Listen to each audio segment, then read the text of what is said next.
Hey everyone, welcome back to the channel. Today, I'm going to show you how to save a file in Canva. Let's dive right in. First, open the design you're working on. Canva automatically saves your work as you go, but if you want to download a copy or share it, here's what to do. Once your design is open, head over to the top right corner of the screen and click the Share button.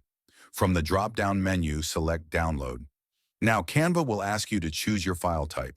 Select the format that works best for your project. For example, I'll choose PNG for this demo. Before you download, you can tweak a few settings.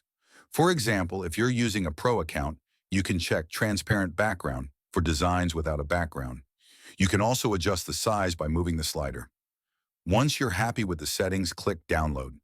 Canva will process your file, and in just a few seconds, it'll be downloaded to your computer.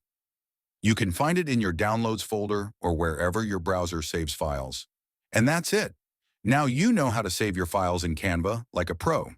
If you found this tutorial helpful, give it a thumbs up, share it with your friends, and let me know in the comments what other Canva tips you'd like to see. Thanks for watching, and I'll see you in the next video.